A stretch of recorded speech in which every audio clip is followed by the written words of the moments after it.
అందరికి నమస్తే. రాజకీయం, సినిమా, గమ్మతి ఇచ్చంత్రాలు, వైరల్ అవుతున్న వీడియోలు ఇట్లా తీరు వార్తలతో మైక్ ముచ్చలు తయారుగున్నాయి. చలో చూసేద్దాం పాన్రి. అంతకంటే మొదలు హెడ్లైన్స్. కొడంగల్ల వెట్కురు లాక్డౌన్, అక్కడోళ్ళు అంటుర్రు సీఎం డౌన్. దుబ్బాక దవాఖాన్ల లేదు కరెంటు, సర్కార్ పనితనం చూడుర్రి ఎంత గ్రేటు. బ్రహ్మి ఆడిండట పరాశకం, దయన్న మీద లేదట కోపం. అబ్బే ఎహలే షైది ఏ ఉండవయ్యా తక్కువ అని బ్రహ్మానందం ఎర్రవెల్లి దయాకర్ రావును అన్నాడనే వీడియో చూసిన వాళ్ళకు కొందరికి కోతి కొబ్బరిచిప్ప దొరికినట్టే చేసిండ్రు. పోయింది మాజీ మంత్రి ఇజ్జత్ మొత్తం పోయింది. బ్రహ్మానందంతో ఫోటో దిగనికి చేయి పట్టుకుంటే దేకకుండా పోయిండు. 4 నడుమ నాముష అయింది. పరువు మొత్తం గంగల కలిసిందని ఆ వీడియోను ట్రోల్ చేసిండ్రు. చెప్పరాని షేరింగ్లు చేసిండ్రు. కానీ ఎర్రవెల్లి దయాకర్ రావును బ్రహ్మానందం దేకకుండా పట్టించుకోకుండా ఉండు అనేది లేదట. అదంతా ఉత్తముచ్చట్నేనట. ఓ లెక్కకు బ్రహ్మానందం చేసిన పనట అది, అంతేగాని పబ్లిక్ అనుకున్నట్టు ఏం లేదట. అదే ముచ్చట బ్రహ్మి బాబాయ్ చెప్తున్నాడు. ఇన్నుండ్రోసారి నేను నిన్న మోహన్ బాబు గారి ఫంక్షన్కి వెళ్ళేటప్పుడు లేట్ అయిందని కొంచెం హడావుడిగా వెళ్తున్నాను. అంతలోకే దయాన్ని ఎదురయ్యాడు. ఏదో పిచ్చపాటి మాట్లాడుకున్న తర్వాత రాన్న ఫోటో తీసుకుందాం అంటే వద్దండి ఫోటో వద్ద అని చెప్పేసి నేను చకచక లోపలికి వెళ్ళిపోయాను. అది చాలామంది మిత్రులు కొంచెం అపార్థం చేసుకున్నట్టున్నారు. దయాకర్ గారితో నాకు 30 ఏళ్ల సంబంధం ఉంది. మంచి మిత్రులం. నేనంటే ఎంతో అభిమానంగా ప్రేమగా చూస్తుంటారు. మేము కూడా ఎంతో మాట్లాడుకుంటాం, ఫ్యామిలీ ఫ్రెండ్స్లా ఉంటాం. అటువంటిది సరదాగా ఆయనతో నాకున్న చనువుతోటి నేను ఉండండి అని చెప్పేసి చేయిలా తోసి వెళ్ళిపోతే దాన్ని నేను ఆయన ఏదో కావాలని తోసినట్టు ఏదో ఒక రకమైనటువంటి మిస్అండర్స్టాండ్ తోటి మిత్రులు, మీడియా మిత్రులు అలాగే దాన్ని అపార్థం చేసుకున్నారు. అలాంటిది కాదు. ఇన్నరా బ్రహ్మానందం బాబాయ్ ఎర్రవెల్లి దయాకర్ రావులు మస్తు మంచి దోస్తులట. అందుకే జనంత పరాశకం ఆడినట్టు చేసిండట. అంతేగాని దయన్నను కావాలని ఏదో చేసేదానికి కాదు అని చెప్తున్నాడు. దయన్న అంటున్నాడంటే వాళ్ళది ఎసోంటి ఫెవికాల్ బంధమో అర్థం చేసుకోండి. ఆ తర్వాత కూడా ఫంక్షన్లో నేను ఆయన చాలాసేపు మాట్లాడుకున్నాం. అంతకుముందు మాట్లాడుకున్నాం. ఫంక్షన్ అయిపోయిన తర్వాత కూడా మేము మాట్లాడుకున్నాం. కానీ ఇది పొద్దునే చూడగానే ఆయన నేను చూసుకుని నవ్వుకున్నాం కూడా. ఇది చూడడానికి మిత్రమా ఇట్లాగా అనుకున్నారు అన్న, ఇట్లాదే దీన్ని మిస్అండర్స్టాండ్ చేసుకున్నారని ఆయన అంటే నేను కూడా ఎంతో అయ్యో ఇదేంటి ఇలా జరిగిందని, ఆయన్ని ఎక్కడ అపార్థం చేసుకుంటారో అని, అలాంటిది కాదు అని చెప్పడానికి క్లారిటీ ఇవ్వడానికి మాత్రం మీ అందరికీ ఫోన్ చేసి చెప్తున్నాను. గిట్టనోళ్ళు ఉత్తుతగానే పుకార్లు పుట్టించిన వాళ్ళు చేయబట్టి గిట్లా చెప్పాల్సి వస్తున్నదట. మరి అంతే కదా, కొందరు సోషల్ మీడియా నడిపే ఉద్దరగాళ్ళు ఉన్న కాడు ఉండక నిప్పులు ఉప్పేసినట్టు చేస్తున్నారు. మొన్న మోహన్ బాబు సినిమా రంగంలో అడుగు పెట్టి 50 ఏళ్ళు అయినందుకు పెద్ద ఫంక్షన్ తిరిగా చేసిండు హైదరాబాద్ లా. దానికి రాజకీయ లీడర్లను, సినిమా పెద్దలను, బంధువులుగాని పిలిస్తే దానికి దయాకర్ రావు కూడా పోయిండు. హాగో గప్పుడు బ్రహ్మానందం చేసిన కైత్కాల పనేనట అది. కాబట్టి ఎవరు ఏ తిరిగా కూడా అపార్థం చేసుకోకుండ్రి అంటున్నాడు బ్రహ్మి బాబాయ్. తక్కువ కాలంలో ఎక్కువ జనం ప్రేమను పొందిన లీడర్లు దేశంలో చాలా మంది ఉన్నారు కావచ్చు, కానీ చాలా తక్కువ కాలంలో చాలా ఎక్కువ వ్యతిరేకతను ఎదుర్కొన్న లీడరు సీఎం రేవంత్ రెడ్డి ఒక్కడే కావచ్చు. ఇక చూడండి ముఖ్యమంత్రి నియోజకవర్గం కొడంగల్ల ఎట్లున్నదో జనం నిరసన.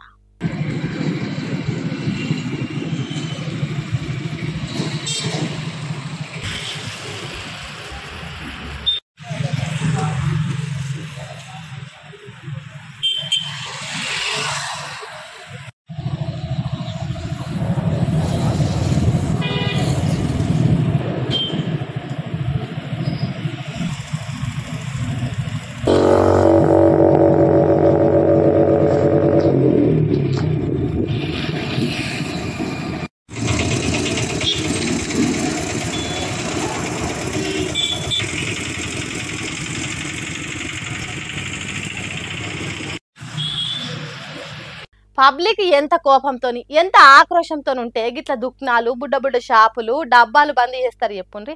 రోడ్ల మీద ఒక్క పురుగు కూడా కనిపిస్తలేదు.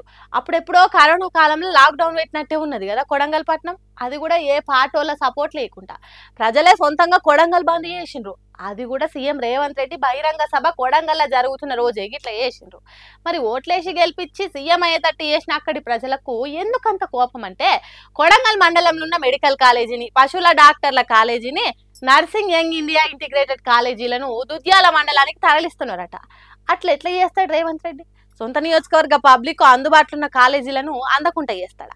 ప్రజల మీద ప్రేమ ఉన్నదో లేదో గాని కనీసం ప్రాంతం మీదనైనా ప్రేమ ఏదో ఒకటి చేయాలనే పట్టు ఉండాలి గాని రేవంత్ రెడ్డి రేవుతావు లేని పనులు చేస్తున్నందుకు ముక్కు పూటలు ఉబ్బేంత కోపంతోని కొడంగల్ పబ్లిక్ ఇట్లా చేసిండ్రట.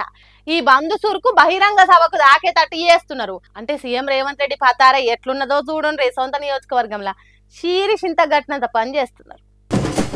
ट्रेन मध्ये बी काय चालू केलंय. मी मॅगी बनवायचं मला वाटतं aloo paratha paneer paratha chow mein noodles Maggi बनवायला चालू केलं. लोक साहेबांना रेडीमेड नाश्ता आणला आणि बघा आता इथे मॅगी पनीर पराठे चहा అంటేనేమో అన్నారంటారు గాని బుద్ధి జ్ఞానం ఉన్నోళ్ళు ఎవలన్నా గిట్ల చేస్తారా? వందల వేల మంది ప్రయాణం చేసే రైళ్ల గీ వంటల ప్రోగ్రామ్ ఏంది? గింత తెలివి తక్కువ పని ఎవలని చేస్తారా? రైల్లో పోతుంటే వేడి వేడిగా ఏదన్నా వండుకోవాలనిపిస్తే ఇగో గిట్ల మ్యాగీ చేసుకోండి అన్నట్టు వీడియో తీస్తుంటే చెప్తున్నది గీ గురంగల్ల ఇల్లాలు. ఇంటి నుంచి తెచ్చుకున్న తిండి సల్లారుతుంది, సప్పబడుతుంది. స్టేషన్లలో కొని తిన్న తిండి రుచి పచుండది.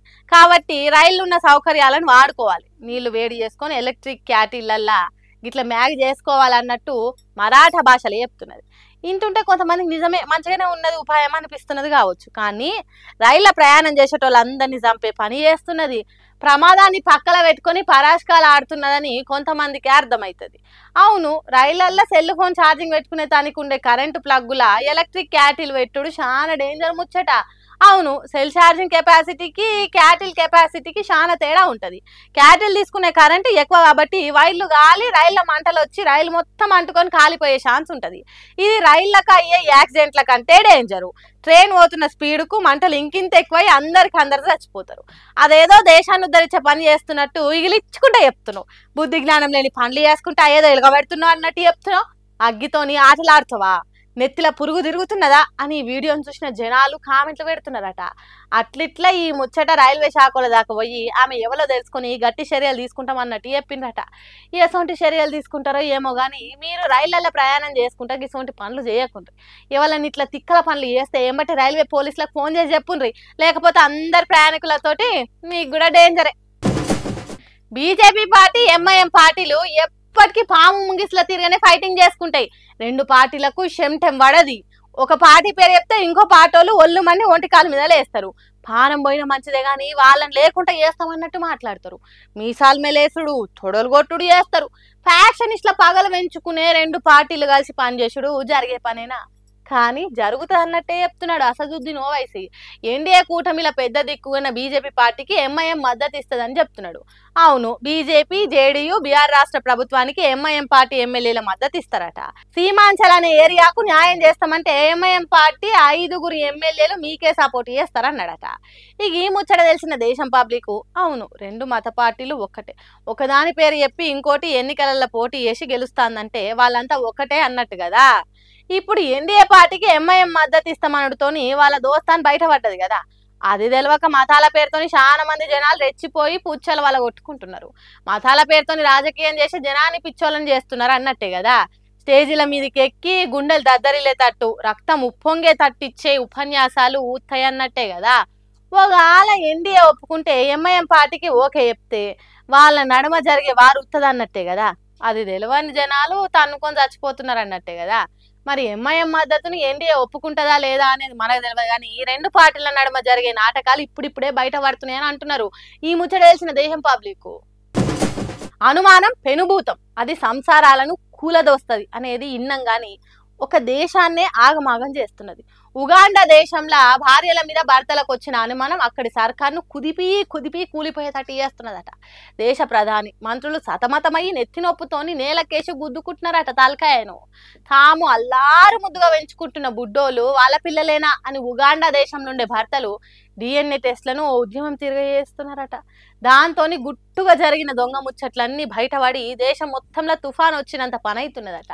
ఇంటి పక్కోలతోని ఎదురింటోలతోని పొట్టు పొట్టు లొల్లులైతున్నాయట.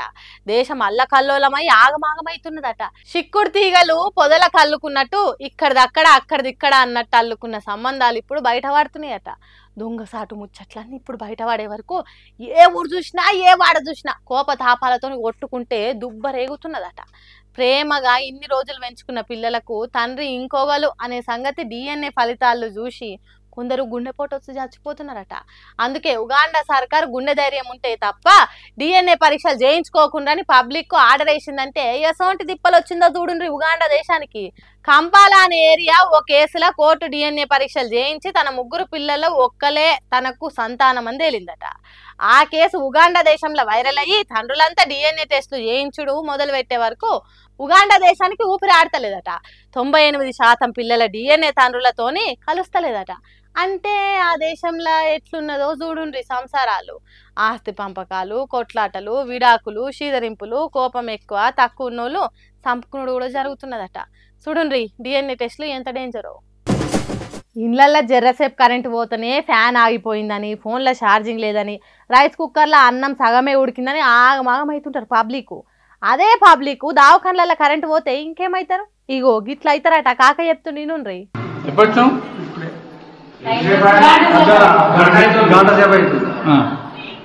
ఏమి మన ఎక్స్రే తీసిరా? జనరేటర్ ఉంటుంది మరి గవర్నమెంట్ జనరేటర్ లేదంటారు.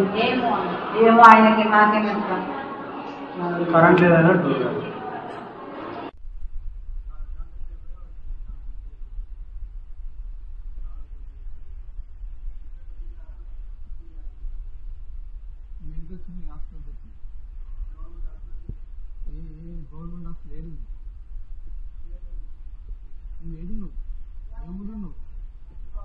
వారేవా ఎంతటి గొప్ప సౌలతులు ఉన్నాయో కదా సిద్దిపేట జిల్లా దుబ్బాక సర్కార్ దవాఖాన్లా. కరెంట్ లేక జనరేటర్ పని చేయక ట్రీట్మెంట్ చేయించుకుందామంటే జంకుతుర్రు. ఏడ స్కానింగ్లు సగం దాకా అయినాడు ఇట్లనే ఆగిపోయి ఇరికిపోతారో అని దవాఖాన సిబ్బందికి చెప్పిన అధికారులకు మొరబెట్టుకున్నా చెవిన పెట్టిన పాపన పోలేరట. ఇంకా ఎట్లా చెప్తారు, ఏం చెప్తారు ఇక పేషెంట్లు? దవాఖాన పోదామంటేనే పాన చేతిలో పెట్టుకొని పోతుర్రు. పైకం లేకనే సర్కార్ దవాఖాన్లకు తోవ పడితే ఆడ చూస్తేనేమో గతి గిట్లుండే. మరి సర్కారేమో మేము సర్కార్ దవాఖాన్ల రూపురేఖలే మార్చి పడేసినాం, అది సర్కార్దా దవాఖానా లేకుంటే ప్రైవేట్దా అన్నట్టు మీరే షాక్ అవుతారు. అట్లుంటాయి సౌలతులు. అన్ని కోట్లు ఖర్చు చేసినాం అని మాట్లాడుతుంది. మరి ఇక్కడ చూస్తే కథ గిట్లుంది. ఇంకా ఎన్ని దినాలు పెడతారు ఇట్లనే కరెంటు లేకుండా? ఇదంతా చూస్తుంటే అక్కడ పనిచేస్తున్న డాక్టర్లకు నౌకర్లకు జీతాలన్నీ ఇస్తుర్రా లేకుంటే అది కూడా అంతంత మాత్రమేనా? జర దీని గురించి ఆలోచన వేయాలని కోరుతురు అక్కడి పబ్లిక్. సుశీరానులా నేను పట్టుకొచ్చిన ముచ్చట్లు ఎట్లని ఇంకిన్ని ముచ్చట్లతోటి మళ్ళా కలుద్దాం. అప్పటిదాకా చూస్తూనే ఉండరు మైక్ టీవీ ముచ్చట్లు.